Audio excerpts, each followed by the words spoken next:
Paano ang magtanim ng labanos? Ikaw ba ay baguhan pa lang sa pagtatanim at wala ka pang idea kung paano itanim itong labanos?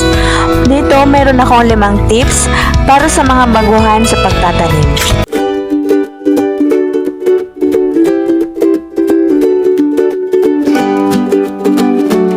Kumusta po mga ka-farmers? Welcome back dito sa aking munting channel. Muli pong nagbabalik.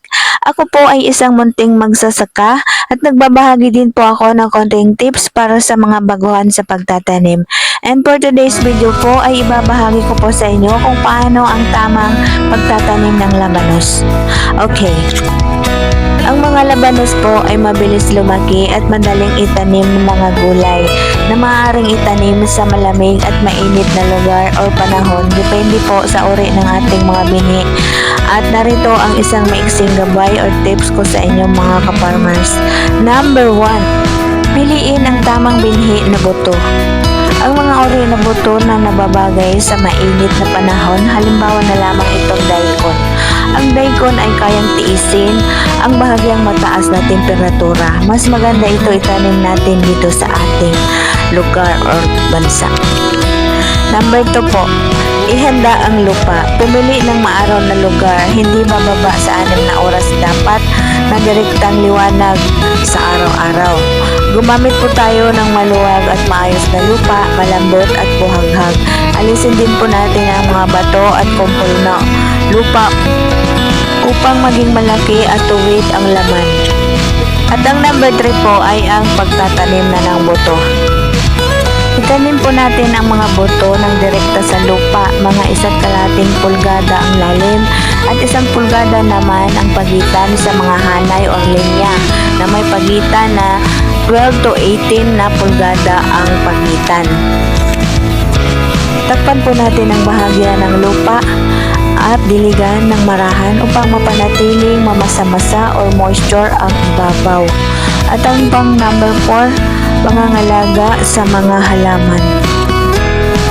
Panatilihin po natin palaging mamasa-masa ang lupa. Ang tuyong lupa po kasi ay nagdudulot ng matigas at mapait na laman ng labanos mga ka-farmers. Ang mga manipis na punla ay may 1 hanggang 2 pulgada. Ang taas na nag-iiwan ng 2 hanggang 3 pulgada sa pagitan ng mga halaman para mas makagapang ang ugat. Pwede po tayo maglagay dito ng pataba, yung direct feeding tulad po ng pulyar. Maglagay kung mabagal po ang paglaki. Ang pulyar po ay isang pataba na dinadaan sa pag-spray direkta sa mga dahon. Ngunit iwasan po natin ng labis ang pag-aabono. Ang sobrang nitrogen ay nagiging makapal po ang dahon sa halip na mag-ugat.